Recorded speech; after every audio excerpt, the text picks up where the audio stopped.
Salut à tous, bande de raviolis vapeur, et bienvenue pour une nouvelle session des anecdotes que tu connais peut-être déjà. Alors, bon, voyons voir. Lorsque débute le jeu d'aventure Fate of Atlantis avec Indiana Jones, Indy est professeur au Barnett College. Or, il enseignait au Marshall College dans les aventuriers de l'Arche perdue. Eh bien, ce n'est pas une erreur, puisque dans la dernière croisade, sur la devanture et dans le courrier reçu par Indiana, il est indiqué Barnett College dans l'État de New York.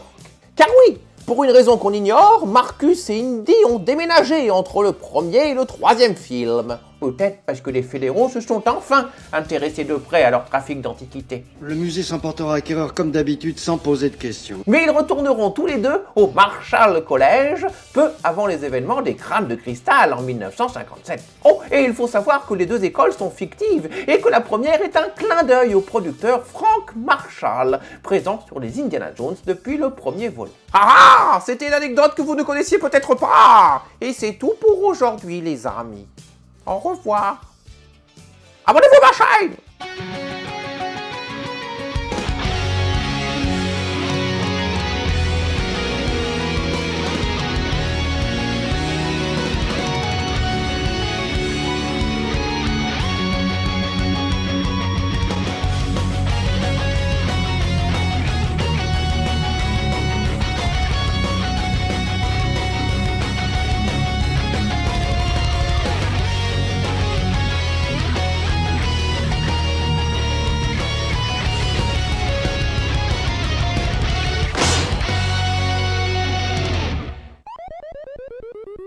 Il y a 34 ans, cavalait sur grand écran l'intrépide Indiana Jones dans ce qui devait être son ultime escapade, sa dernière croisade, si vous voulez. Le second plus grand succès au box-office de l'année 1989, loin derrière l'indéboulonnable Batman de Tim Burton. Y aurait-il un autre coq dans la basse-cour? Pour accompagner la sortie du film, l'audacieux George Lucas, co-créateur de l'aventurier, a alors proposé à ses talentueuses équipes de chez Lucasfilm Games, derrière de chouettes softs à l'époque comme Maniac Mansion ou Labyrinthe, de créer un point and click en parallèle du film, nous donnant ainsi l'excellent Indiana Jones and the Last Crusade sur ordinateur, où l'on guide le célèbre pilleur de tombes au sein des événements du troisième long métrage. Partager tes aventures est une expérience intéressante. J'en avais causé dans une précédente vidéo il y a 10 ans déjà, mais le jeu, développé en moins de 8 mois par une équipe dirigée par les talentueux Ron Gilbert, David Fox et Noah Falstein, est ce qui se fait le mieux en matière d'adaptation de film, puisque en plus de revivre certains grands moments du long métrage, nous avons en outre le droit à quelques scènes issues du script et coupées avant la sortie du film, comme l'entraînement à la boxe ou le sabotage de la radio dans le Zeppelin. Le jeu se permettant même quelques libertés en nous laissant choisir différents chemins pour accomplir notre but. Ainsi, on peut donner un faux journal du Graal aux nazis, nous évitant ainsi un détour par Berlin pour le récupérer. On peut aussi filer le véritable bouquin pour faire dédicacer un laissez-passer par le diabolique moustachu. On peut aussi quitter la capitale germanique de différentes manières, en faisant démarrer l'avion sur le tarmac ou en montant à bord du dirigeable, sans oublier les 4 fins différentes. Celle où on donne direct le Graal au père Fouras et personne ne meurt, celle où Elsa meurt et Indy se barre en laissant la coupe dans sa fosse, celle où Elsa meurt, Indy récupère le Graal et le redonne au père Fouras, ou alors carrément celle où Elsa meurt, Indy récupère le Graal et tente aussi de se barrer avec. Il a choisi bien mal. Et alors tout comme le film, le jeu se prend d'excellentes critiques et cartonne dans la foulée, devenant la meilleure vente de la compagnie Lucasfilm Games. Ce qui veut dire que forcément la firme souhaite en faire une suite rapidos. Sauf que alors deux problèmes majeurs se posent. Déjà parce que à ce moment aucune suite au long métrage n'est prévue et donc il va falloir créer de toutes pièces une histoire originale. D'accord, on peut prendre combien de retard à 3 semaines près? Rien, Otis. Et de plus, à cet instant, nulle personne du trio derrière le soft n'est disponible. Ron Gilbert est parti faire ses Monkey Island, qu'il avait dû justement mettre de côté pour Indy. David Fox a quitté la boîte pour développer des projets pour des parcs d'attractions, tandis que Noah Falstein a personnellement été réclamé par Steven Spielberg pour faire The Dig, un jeu d'aventure issu d'une vieille idée du réalisateur avec des archéologues dans l'espace. J'en causerai sûrement un jour, vu que le développement a connu moult péripéties et a duré 5 ans pour donner le résultat que l'on connaît. Et que j'aime bien, malgré ses défauts. Donc la compagnie a un problème, parce que s'ils veulent battre un nouvel Indy tant qu'il est chaud, il va leur falloir recruter illico presto un nouveau zigoto. C'est ça. Je vois pas en quoi c'est une bonne nouvelle, mais c'est ça. Alors il faut savoir qu'à cette époque, les locaux de Lucasfilm Games ont été intégrés au Skywalker Ranch, une sorte de gigantesque studio bâti grâce à la montagne de pognon de George Lucas, où il a concentré toutes ses entreprises. Que ce soit son Skywalker Sound, qui s'occupe de montage sonore à Hollywood, ILM, qui gère les effets spéciaux, et donc également sa société de jeux vidéo. Ce qui nous intéresse pour notre histoire, c'est que le ranch accueille également fréquemment de multiples poteaux de George Lucas, que ce soit David Lynch, qui y monte Twin Peaks, ou Spielberg squattant souvent les écrans de nos développeurs.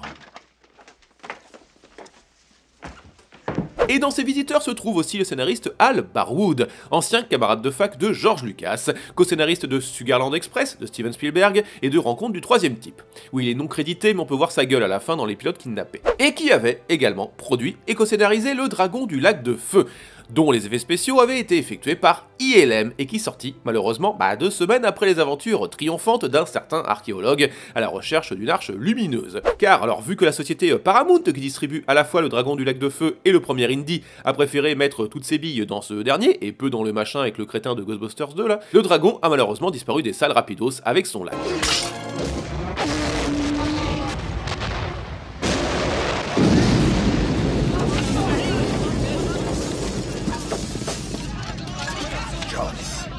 Après l'échec du film, Barwood se désintéresse petit à petit du monde du cinéma et se rapproche des équipes de Lucasfilm Games, étant très motivé par l'univers des jeux vidéo. Et vu que Barwood est familier avec la licence Indiana Jones, et encore plus avec ses potes George Lucas et Steven Spielberg, c'est donc tout naturellement qu'il se voit proposer, à la fin du développement d'Indiana Jones and the Last Crusade, la gestion d'un nouvel opus vidéoludique basé sur l'homme au chapeau. On a dit pas encore. Bon alors bien sûr, histoire de ne pas être balancé dans le ring sans être préparé, on lui accorde quand même l'aide de Noah Falstein entre 2 sessions de The Dig, d'où la présence des 2 bonhommes sur le titre. Accrochez-vous, hein. Je m'accroche, fais que ça, vous pouvez me croire. Alors dans un premier temps, la compagnie lui file Indiana Jones and the Monkey King, un script autrefois envisagé pour le 3e film, et rédigé par Chris Columbus, qui avait scénarisé Les Goonies, et Sherlock Holmes Jr. et le mystère de la pyramide, et 2 meilleurs indies que le Temple maudit, si vous voulez mon avis. Mais oui, tu as raison. Alors le souci, c'est que le scénario de Indiana Jones and the Monkey King n'est pas terrible, reprenant le pire des moments racistes et misogynes du second volet, multiplié par 10. Et il faut aussi savoir que ce n'était pas une aventure d'indie à la base. Non, Indiana Jones and the Monkey King était, au départ, une adaptation de Congo, de Michael Crichton. Ouais, au début des années 80, Crichton, qui réalise encore des films à l'époque, voulait faire une sorte de remake d'Alan Quatermain et les mines du roi Salomon, situé dans notre époque actuelle, avec Sean Connery dans le rôle du grand chasseur. Ce qui est drôle quand tu sais que Sean jouera quand même Quatermain bien des années plus tard. J'attends d'être impressionné. Alors le souci c'est que Crichton souhaite inclure dans son long métrage des gorilles géants sanguinaires, ainsi qu'un singe parlant avec le langage des signes, chose quasi impossible à reproduire avec les effets spéciaux de l'époque sans que ce soit ridicule. Du coup il en fit un bouquin et fila l'adaptation à Steven Spielberg, qui alors galère aussi à le mettre en scène et le refourgue à Chris Columbus pour le transformer en indie. Wow! Un gorille qui parle! Je sens des cheveux d'argent au bas de manique faire wow wow wow! Oui, c'est assez habituel à Hollywood de prendre une œuvre et de l'adapter à une licence préexistante. C'est comme ça que le roman 58 minutes de Walter Wager est devenu Die Hard 2, 58 minutes pour vivre en français. D'où le titre français. Oui, j'ai déjà entendu celle-là. Sauf que, alors lorsque Columbus rend son Monkey King, remplaçant les mines du roi Salomon par le jardin des pêches sacrées du roi singe, toujours en Afrique, et Ami, la gorille de Congo, par un guide pygmée nommé Tiki, v'là-t-il pas que Spielberg annonce, après son tournage en Chine de l'Empire du Soleil, qu'il n'a plus du tout envie de crapahuter des mois à l'autre bout du monde, préférant rester sur le sol américain ou à Londres, et qu'il n'a donc pas envie de passer des semaines en Afrique, loin de sa famille. Et c'est pour ça que le 4e Indiana Jones ne sera tourné qu'en Amérique du Nord, avec la jungle de Hawaï remplaçant celle du Pérou. Au moins, moi j'ai un plan! C'est intolérable. Et puis alors en dernier clou sur le cercueil, la Canon te sort au même moment sa propre adaptation des mines du roi Salomon, avec Richard Chamberlain en ersatz d'Indiana Jones, John Rhys Davies en Salah Maléfique et Sharon Stone en mix de Willie Scott et de Marion Ravenwood.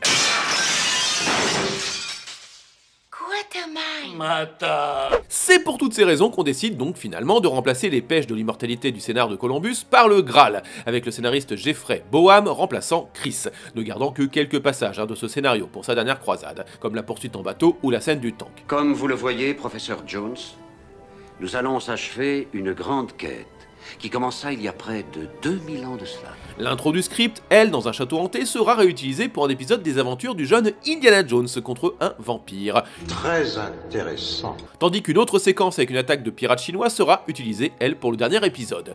Et alors Jeffrey Boam, lui, repiquera carrément d'autres séquences du script pour son fantôme du Bengale. Je connais tous tes secrets, fantôme. J'adore ce film. Laisse aller ton esprit d'aventure. Et si le producteur Frank Marshall, qui était sur la trilogie Indiana Jones au cinéma, parvient enfin à réaliser son Congo en 1995, avec Ernie Hudson reprenant le rôle autrefois attribué à Sean Connery, on retrouve néanmoins quelques moments du Chris Columbus dans le 4e Indy, avec, alors surtout, le personnage du professeur Harold Huxley, hanté par sa visite de la cité perdue, tout comme l'était Tiki dans The Monkey King, et donc Amy dans Congo. Quand elle fait ses peintures, elle va mieux. Pourquoi?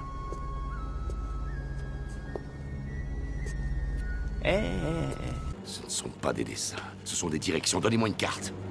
Eh oui, comme je le dis souvent, rien ne se perd à Hollywood. Tout ça pour dire que lorsqu'on lui file le scénario de Columbus dans les mains pour en faire un jeu vidéo, Al Barwood tient à peu près ce langage. C'est de la merde. Il fout le machin à la poubelle et part explorer la merveilleuse bibliothèque du Skywalker Ranch, espérant trouver dans la pléthore d'illustrés un distinct mystère à élucider. Très joli.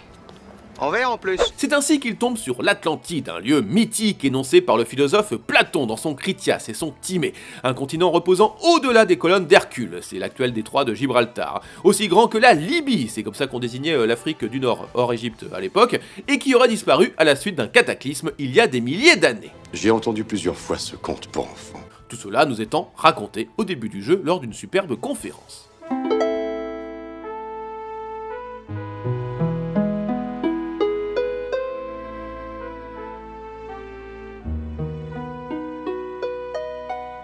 Alors bien sûr, l'immense partie des scientifiques s'accordent sur le fait que l'Atlantide serait un mythe, inventé par Platon, démontrant que si t'organises mal ta cité et souhaites rivaliser avec les dieux, bah t'as intérêt à compter tes abattis. En gros.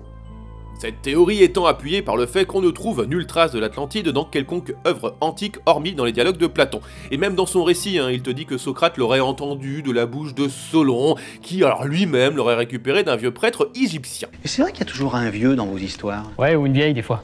Et à chaque fois, c'est pas vrai. Si, une fois. Et alors pour ma part, vu que les Grecs avaient baptisé Atlantique tout ce qui venait d'en dehors des colonnes d'Hercule, et que c'est un peu leur débarras, vu qu'ils y foutent la majeure partie de leurs lieux mythologiques, des Champs-Élysées, du royaume d'Hadès à l'île de Calypso, bah j'imagine que Platon a nommé son machin Atlantide, juste pour dire ouais c'est un continent éloigné là, non tout là-bas dans l'Atlantique où faut pas y aller. Non de toute façon y a pas besoin d'y aller voir parce que ça existe plus je vous dis.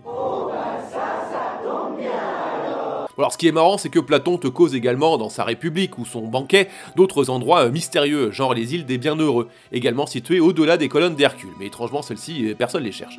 Aurais-tu peur? Oui, et pas sans raison. Mais enfin, ça n'a pas empêché une masse d'explorateurs de croire à l'existence réelle du bousin, en se disant que, après tout, l'archéologue Heinrich Schliemann a bien découvert la ville de Troie en se basant sur le tout premier crossover de tous les temps, à savoir l'Iliade d'Homère. Donc pourquoi pas l'Atlantide? Bien sûr, vous savez, les archéologues diront plus tard que tout cela n'est pas absolument sûr, mais qu'est-ce que ça peut faire? Ah, voyons... Bon, en tout cas, vu que l'univers d'Indiana Jones est une déformation de la réalité, où les différents mythes et artefacts légendaires coexistent, bah pourquoi ne pas y caser en plus l'Atlantide? Ah bon? Oui, non, les Indies n'ont jamais eu l'ambition d'être cohérents avec la réalité historique. Non, dans le premier, la cité de Tanis, en Égypte, avait en vérité été découverte bien des décennies avant qu'Indy n'y foute les pieds. Et de même, le concept du Graal en tant que coupe lié à la chrétienté n'apparaît au départ que dans le Perceval de Chrétien de Troyes, au XIIe siècle. Il dit même pas que c'est une coupe d'ailleurs, il dit juste le Graal. Quoi? Mais... vous nous avez jamais parlé de ça? Bah non. Du coup, ce serait un genre de saladier. Les Indies se basent sur des faits historiques mais s'en éloignent très vite. Oui, la machine d'anticitaire n'est pas dans le même état dans la réalité. Et oui, les crânes de cristal ne ressemblent pas à ça. C'est pas notre univers, c'est celui d'Indiana. Un univers où il peut bien partir à la recherche de l'Atlantide si ça lui chante. Nous permettant ainsi de visiter plusieurs lieux dans le jeu où les Atlantes auraient supposément fondé des colonies. Que ce soit Tikal, les Açores, l'antique Libye ou l'île de Terra. Et ce qui est marrant, c'est que du coup, t'as l'impression de revoir des décors similaires au premier film. Oui, qui se déroulait au Pérou, en Égypte et sur une île grecque paumée dans la Méditerranée. Et en plus, comme à Tanis dans Les Aventuriers de l'Arche perdue, t'as aussi une salle avec une maquette géante dans Fate of Atlantis. Oui, c'est rigolo.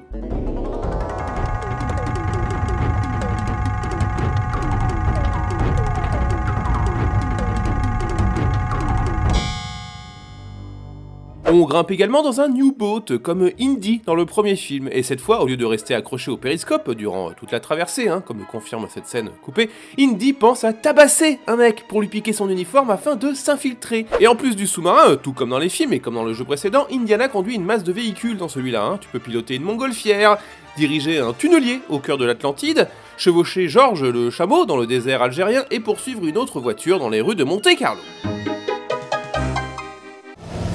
Pas le malin, Boris, tu le connais pas, tu le connais pas, tu le connais pas, tu le connais pas, tu le connais pas, tu le connais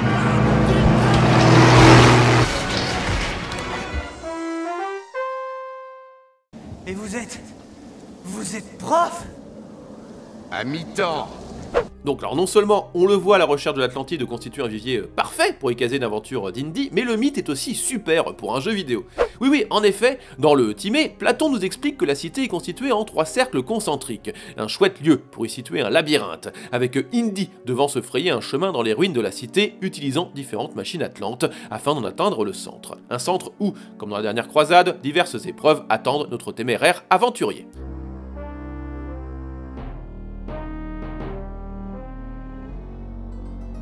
De plus, ce concept des 3 cercles concentriques inspire une autre idée à Barwood, celle de 3 pierres rondes à collecter, afin de pouvoir pénétrer dans la cité. 3 clés de pierre qui, alors comme les morceaux de la carte dans Monkey Island 2, sont disséminés dans différents coins du globe, légitimant du coup le fait de devoir visiter plusieurs pays et de discuter avec pléthore de gens pittoresques.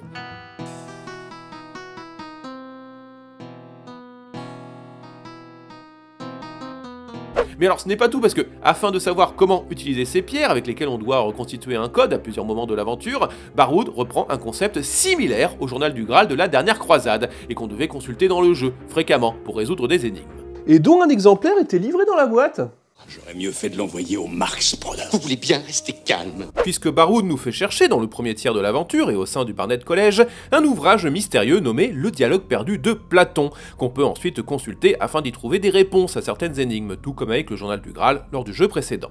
Et il faut savoir que Barwood n'a pas sorti ce dialogue perdu du cul d'un cheval, puisque Platon avait effectivement au départ envisagé une trilogie à propos de l'Atlantide, avec le Timée pour son premier dialogue, le Critias ensuite, et le troisième aurait dû se nommer Hermocrate, du nom d'un ami de Socrate que l'on rencontre dans les 2 premiers dialogues. Et pour couronner le tout, son Critias au Platon, là, il se termine par un infâme cliffhanger. Ouais, je vous le lis là, on parle de Zeus là.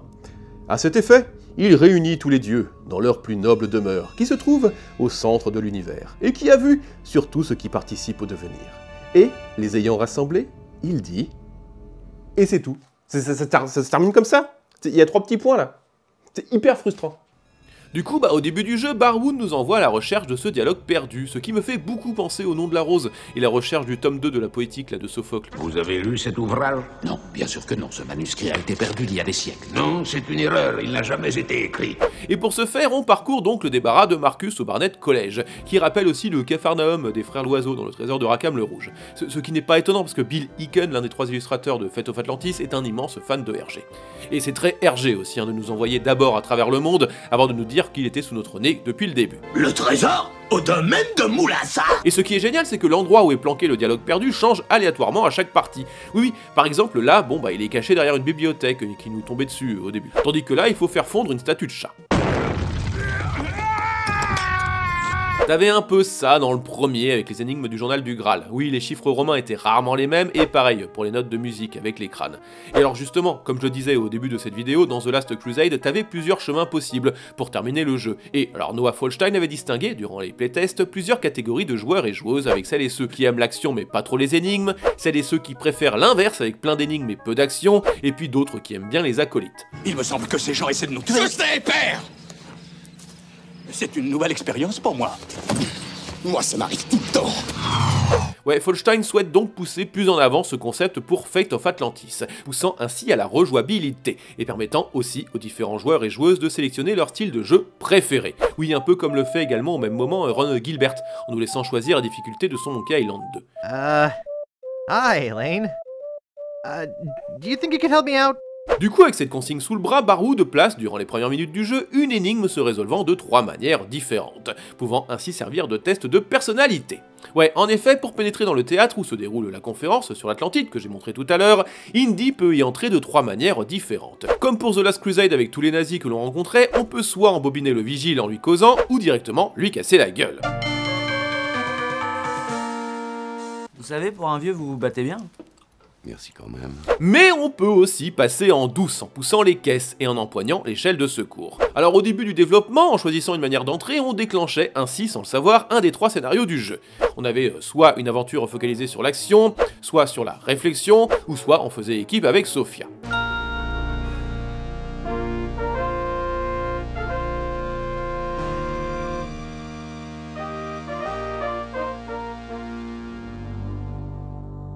Alors le problème c'est que si le joueur ou la joueuse ne sait pas qu'il existe 2 autres manières de pénétrer dans le théâtre, alors la personne risque de passer à côté du concept, et de ne jamais découvrir les 2 autres modes de jeu.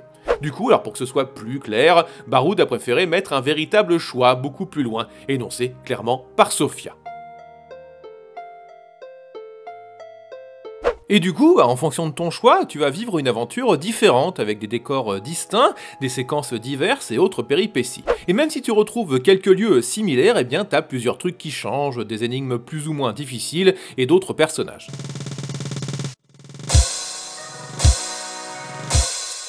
Bon alors par contre, on n'allait pas croire les promesses de l'époque, hein. Non, t'as pas 3 jeux entiers différents là-dedans. Non, t'as que le second tiers qui change. Oui, quoi que tu fasses, tu te retrouveras quand même seul devant les portes de l'Atlantide à la fin, avec Sofia kidnappée. Oh Marion, t'avais bien besoin de te faire kidnapper. C'est sûr que toi, tu t'es mieux débrouillé. Par contre, comme dans Last Crusade, t'as plusieurs fins différentes, avec Indy qui meurt, Sofia qui meurt, ou, et c'est plus compliqué à avoir, les 2 qui survivent.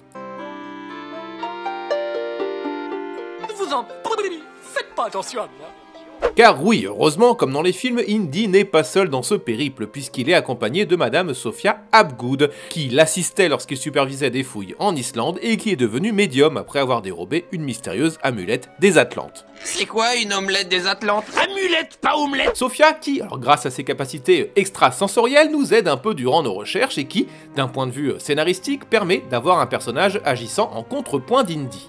Oui, car tout comme Mulder et Scully dans X-Files, Sofia est celle qui croit au paranormal, tandis qu'Indy reste toujours sceptique, même après avoir vécu une tétrachie d'expériences cheloues au cours de ses aventures. Et c'est toujours marrant de voir les types du FBI le qualifier d'expert en occultisme alors qu'ils ne croient jamais en rien.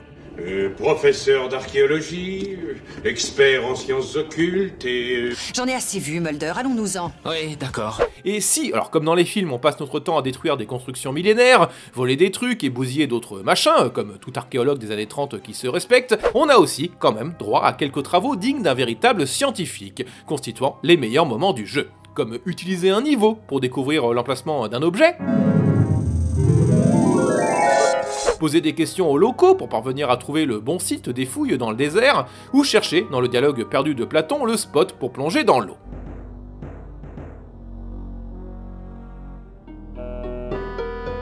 Une chouette énigme accessible dans la partie action qui rappelle aussi un des meilleurs moments de Monkey Island 2, quand Guybrush partait chercher l'épave du singe fou avec Kate Capsize, qui était un jeu de mots sur l'actrice Kate Capshaw, qui faisait Willie Scott dans le second Indy, et épouse de Steven à la ville. Je crois que finalement c'était pas une si mauvaise idée de venir ici. Et comme dans tous les autres jeux de la firme, Fate of Atlantis se regorge de références aux autres LucasArts. Tu vois le lapin Max quand tu joues avec la lampe, le bureau d'Indy au Barnett College est calqué sur le magasin de l'île de Melee dans le premier Monkey Island, et t'as aussi la météorite de Maniac Mansion. Quant au labyrinthe du Minotaur, oui alors le jeu est bourré de labyrinthes, hein, comme pour Last Crusade. Oui, un truc de level designer pour augmenter la durée de vie à moindre frais.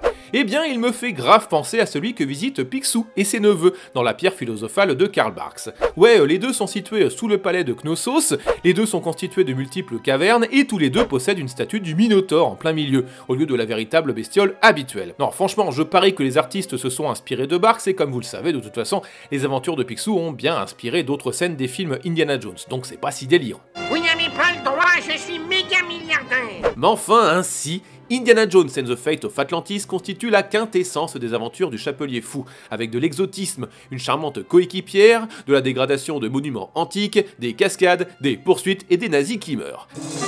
Je hais ces gars-là. Lancé en 1990 et sorti finalement en juin 1992, le jeu se vend à plus d'1 million d'exemplaires, devenant de fait le plus gros succès de la firme LucasArts à ce moment. Une gigantesque pile de pognon.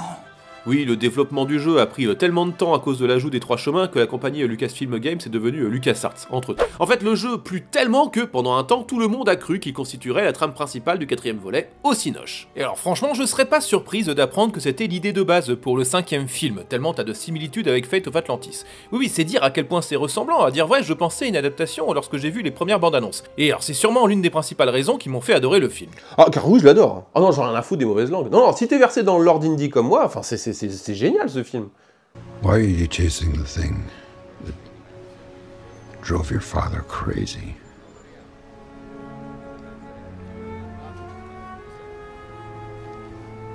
Wouldn't you? C'est une obsession, père. Je ne l'ai jamais comprise. Jamais. Alors, comme pour The Last Crusade à l'époque, t'as eu un autre Fate of Atlantis en parallèle, développé par une firme extérieure, centrée sur l'action et raté à tous les niveaux. Et alors bien sûr, une suite fut mise en chantier dans la foulée. Alors au départ, on t'annonce à la fin du jeu un soft basé sur les aventures du jeune Indiana Jones, en vérité un machin éducatif qui avait été supervisé par Brian Moriarty de Loom, avant d'être annulé.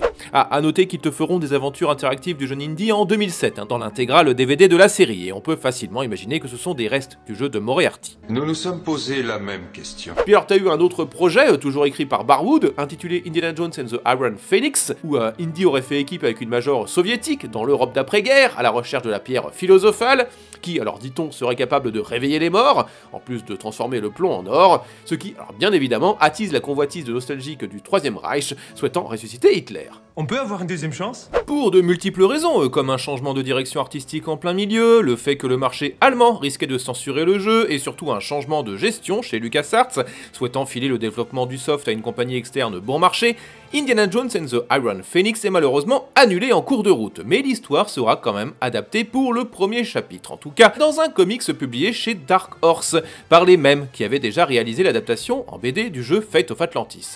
Une BD hyper chéros de nos jours, et moche, hein, non, il faut bien le dire. Non, les indies chez Dark Horse font pas vraiment partie des plus jolis du lot. Tout comme Indiana Jones and the Spears of Destiny, un jeu d'aventure lancé à la place de Iron Phoenix, faisant suite directe à la dernière croisade, avec Indy et son père partant à la recherche de la lance sacrée de Longinus. Oui, celle qui aurait percé le sein du Christ sur la croix. Mais alors là aussi, le jeu aurait dû être programmé par une firme extérieure, et en fait le développement n'a jamais vraiment débuté. Mais alors c'est marrant du coup, quand t'es fan comme moi, de voir la lance de Longinus faire un petit coucou au début du dernier film Indiana Jones. Oui, comme s'il s'agissait d'un clin d'œil à ce projet. We were looking for it. Why? Because of its power. Barwood, lui, enchaîna d'abord sur le long développement du RPG spatial Big Sky Trooper pour la Super Nintendo, avant de faire un petit soft casual fenêtré avec le sympathique Indiana Jones and the Desktop Adventures, consistant en des mini-missions à jouer rapidement sur ton écran pendant ta pause déjeuner au boulot. Oui, c'est super précis comme cible marketing, mais c'était son objectif. Il développe ensuite le mal-aimé Yoda Stories, reposant sur le même principe, avant de revenir chez Indy avec le très chouette Indiana Jones et la machine infernale, un jeu en 3D un peu rigide mais avec un level design excellent, tentant de rivaliser avec les Tomb Raider de l'époque et reprenant certains concept arts d'Indiana Jones and the Iron Phoenix. Et où tu visites aussi les mines du roi Salomon, histoire de boucler la boucle avec tout ce que je vous ai raconté sur Congo tout à l'heure. Ah, à noter aussi que le jeu a été adapté sur Nintendo 64 mais uniquement pour la location. Oui, pas à la vente, ce qui m'avait frustré à l'époque. Bon, heureusement j'ai quand même réussi à mettre la main sur une cartouche aux US parce que je suis téméraire. Vous savez combien de temps je l'ai cherché? Toute ta vie. Toute ma vie. Joli travail, Indy. Vraiment du joli travail. Là où c'est amusant, c'est que Barwood avait d'abord imaginé envoyer Indy aux prises avec des extraterrestres, un peu comme Tomb Raider 3, c'est marrant. D'où le fait que le jeu débute en 1947, la même année que l'affaire Roswell. Oh, vous parlez de ce fiasco de l'Air Force en 47. Mais lorsqu'il avait énoncé son idée à George Lucas, eh bien ce dernier lui avait fait comprendre qu'il travaillait, justement, sur un concept similaire pour un nouveau film Indiana Jones, qui, à l'époque, devait se nommer Indiana Jones and the Saucerman from Mars, et dont plusieurs éléments seront repris pour le 4e film que l'on connaît. Et alors si le titre vous dit peut-être quelque chose, c'est parce qu'il s'agit d'un hommage au titre alternatif de Retour vers le futur, oui, que Sid Sheinberg, le président d'Universal, voulait nommer Spaceman from Pluto, en référence au Space Zombie from Pluto, inscrit sur le magazine que lit le jeune Peabody. Oui, bon, heureusement Spielberg et Zemeckis se sont foutus de sa gueule, et Sheinberg oublia son idée débile. C'est fou cette histoire. Et si vous êtes fan comme moi de la saga, vous savez de toute façon que la scène de l'explosion nucléaire dans Indiana Jones 4 est tirée d'un tout premier script du premier Retour vers le futur. Oh ça alors, c'est super dément, Doc, c'est génial. Mais enfin du coup, Barwood dut se rabattre sur une autre idée, nous faisant chercher, dans Indiana Jones et la machine infernale, la fameuse tour de Babel. Mais alors ce qui est amusant, c'est qu'on débute avec Indy revenu à la véritable archéologie, déterrant quelques morceaux de poterie amérindienne. Il faut un trou dans la terre pour trouver ces choses. On y retrouve Sophia, engagée désormais par la CIA, qui s'est permis un changement capillaire pour l'occasion. Et d'où est-ce que vous imaginez que je suis, Professeur Jones? Et on combat tout le long des communistes, à la place des nazis. Je voulais dire, tu peux crever, camarade. Mais tout ceci est une autre aventure. Ça va pas être facile. Pas autant que ça l'était autrefois. Libre de droit. Générique libre de droit. Libre de droit. Cette chanson est à moi. YouTube l'enlève pas. C'est libre de droit. Libre de droit. Libre de droit. Générique libre de droit. Libre de droit. Cette chanson est à moi. YouTube l'enlève pas. C'est libre de droit. Libre de droit. Et c'est tout pour aujourd'hui, les amis.